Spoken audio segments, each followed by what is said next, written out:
of my friends say, girl, you better take care, 'cause that man is trouble, you best beware. And though deep down I know I might be headed for teardrops, now that you got me started, I just can't stop. No. Oh, hey there. So, honesty time. How many of us get in the car, drive around our neighborhoods, looking at the latest houses that are being built, go through magazines, go to our property apps and see the latest homes for sale, dreaming of owning or building our own homes? It's all of us, right? So the biggest question that I always get, whether it's in the comments or the DMs or my emails, is how much does it cost to build some of these homes that we see? Much like the house we're building right here. Let's break it down. I can't let you go, baby. I can't let you go, baby. Now, there's no quick answer to this question. We first have to talk about the scope of the build, as well as all the factors that are contributing towards this cost. There are a number of factors that we need to go through, namely location, size, complexity of the build, building materials, labor costs, as well as landscape and site preparations. The cost of a home is actually measured per square meter, so what we're actually looking for is the rate of cost per square meter of a house. From 2023 studies, the average home costs between 5,000 Rand and 20,000 Rand per square meter. However, for mid-level homes, the price can range from 9,000 Rand to 15,000 Rand per square meter. For higher-end homes, the price increases exponentially, so we're not going to be looking at that today. So what does this 9,000 Rand to 15,000 Rand range cover?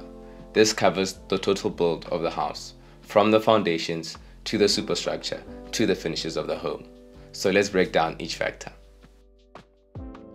So the first factor we're going to talk about is the location.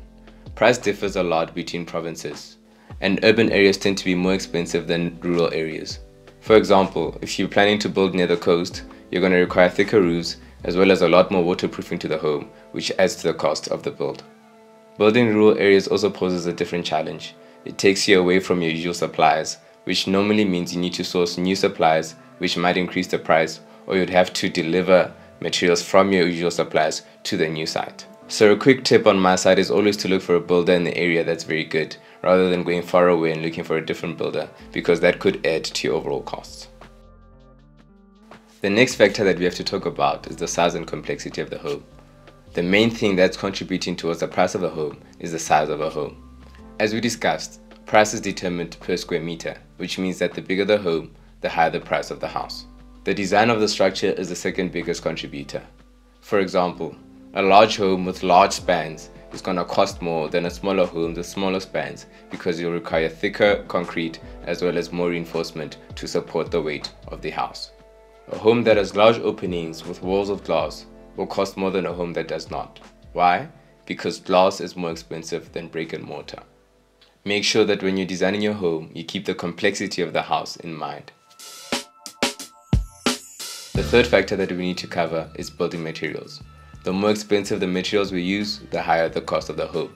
As we discussed earlier, prices of materials between provinces differ vastly. Additionally, the wall coverings we choose will also have an impact. For example, the quality of plaster and paint. Some like a smooth gypsum finish as opposed to a regular cement plaster wall. This obviously costs a lot more than the alternative. When you talk about the exterior of a home, a plastered facade will be a lot cheaper than one that requires a lot of cladding. Plasters are a lot cheaper than wood, aluminium, or brick cladding. Want a fancy marble tile, hardwood flooring? It's gonna cost a lot more than your regular porcelain tiles or laminate wood flooring.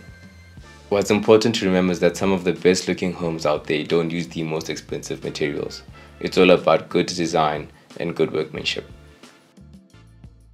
The fourth factor is labor costs. Now, if you're gonna take anything from this video, it's this. Cheap labor is very expensive. Whatever you save upfront, you're gonna pay for dearly in maintenance and repairs. So please do not cheap out on good labor. With that said, if you're looking for a good builder in the Polokwane, Pretoria and Johannesburg area, please check our details in the description and we'll be willing to give you a code so that we can build you your dream home. The next factor that's often overlooked is the landscape and building site preparation. This is the costs that involves excavation, leveling, and landscaping of the site. If you're looking to save money, we always advise clients to stay away from complex sites. Look for a relatively flat land away from bodies of water and rock outcrops. The quickest way to increase your costs is to build on a challenging site. This will likely require a very expensive foundation due to the very challenging site conditions. The last factor that I'll touch on is utility fees. During the construction of your home, water and electricity are going to be costs that are going to be required to be covered. And depending on your agreement between you and the builder, the owner is most likely going to have to take responsibility for those costs. So I always suggest that you put some money aside to cover those running utilities.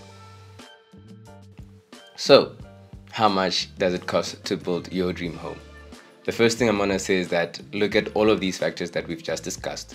From there, I want you to look at that range we talked about from 9,000 to 15,000 Rand per square meter. If your house is very simple, I would go closer towards the 9,000 Rand per square meter. But if your house is very complex, I'd go closer towards the 15,000 Rand per square meter. Once you have a good idea of where in that range you might fall, you take that amount and you multiply it by the area of your home. That should give you a good indication of how much you should be spending on your house. Here's my free advice. We always tell clients, before anything else, see how much you can afford. Once you know that, divide it by the general rate that you think your house might fall under, and you'll have an idea of the size of the home that you can actually build. Only once you have a general idea of how big of a house you can build, should you approach an architect to design for you. This saves you the heartbreak of designing your dream home only to find out that you can't afford it, and then having to downsize your plan again. Now remember, the information I'm giving you is only a guide to help you plan for your dream home. It's a way for you to estimate how much you should budget. Once you give your plan to the builder, they will give you an exact quotes based on their rates for your home. Also remember, these are only the actual building costs. It does not include municipal fees, NHBRC fees, attorney fees, banking charges, and any other hidden costs. If you want to know more about the hidden costs of building, let us know in the comments. To go behind the scenes of one of the luxury homes that we're developing, click here.